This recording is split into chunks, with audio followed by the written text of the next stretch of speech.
ఖజానాకు మందు kick. Beer, బారు, whisky, రమ్ము ఇదే ఆర్థిక వ్యవస్థకు దమ్ము. మొన్న లిక్కర్పై, నిన్న బీరుపై, రేపు బారు వైన్స్ల లైసెన్స్ ఫీజులపై పెంపు. ఆర్థిక వ్యవస్థను ఆదుకుంటున్న మందుబాబులు. రికార్డు స్థాయిలో 40,000 కోట్లకు పెరగనున్న మద్యం ఆదాయం. దేశంలో ఎక్కడ లేని విధంగా తెలంగాణ రాష్ట్ర ఆర్థిక వ్యవస్థను మందుబాబులు ఆదుకుంటున్నారు. అసలే సంక్షేమంలో ఉన్న రాష్ట్ర ఖజానాకు లిక్కర్, బీర్లు మరింత కిక్కునివ్వనున్నాయి. పన్నుల రాబడిలో లిక్కర్ 2వ స్థానంలో నిలుస్తున్నది. వాణిజ్య పన్నుల తర్వాత మందుదే సింహభాగం. అన్ని రంగాలను మందు రాబడి దాటేస్తూ రికార్డు సృష్టిస్తున్నది. వాస్తవానికి రాష్ట్రానికి సొంత పన్నుల ద్వారా ఈ సంవత్సరం 1,64,000 కోట్లు రావాలి. అందులో జిఎస్టి 58,000 కోట్లయితే ఎక్సైజ్ ద్వారా 30,000 కోట్లు. కానీ విలువ ఆధారిత పన్ను వ్యాట్ కలుపుకుంటే అది 40,000 కోట్లకు చేరుతున్నది. రేట్ల పెంపు ద్వారా అంతకంటే దాటే అవకాశం ఉంది.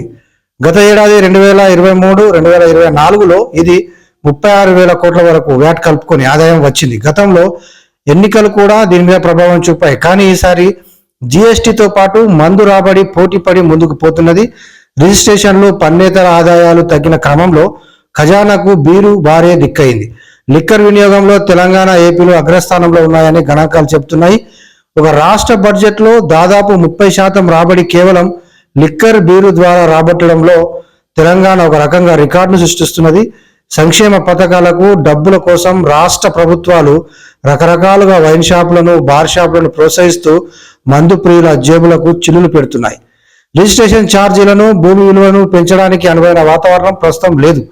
రియల్ ఎస్టేట్ రంగం కుదేలైపోయిన ఈ తరుణంలో కరెంటు ఛార్జీలను తెలవకుండా పెంచాల్సిన పరిస్థితి ఏర్పడింది. మరి ఖజానాను ఆదుకోవడానికి మన పాలకులకు ఎక్సైజ్ శాఖనే పెద్ద దిక్కైంది.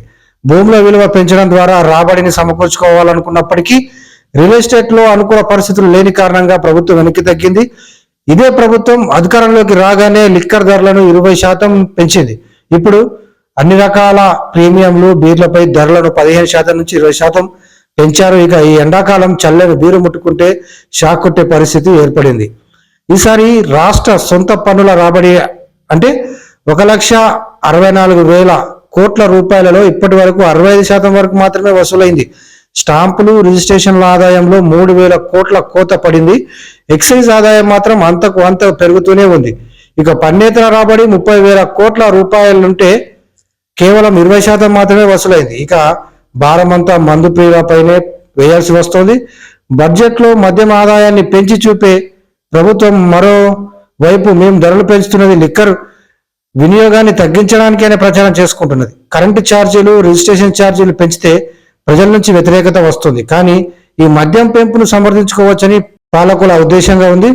గత బీఆర్ఎస్ ప్రభుత్వం కూడా బెల్ట్ షాపులను పెంచి సంక్షేమ పథకాలను అమలు చేయడానికి శతవిధాలా ప్రయత్నించింది. తెలంగాణ రాబడి అంటేనే ఆబ్కారీ అనే విధంగా మారింది పరిస్థితి. వచ్చే అక్టోబర్లో బార్ల లైసెన్సుల ఫీజులు కూడా పెరగనున్నట్లు తెలిసింది. ఈ ఫీజులలో కూడా 20% పెరుగుదల ఉండొచ్చని అంచనా.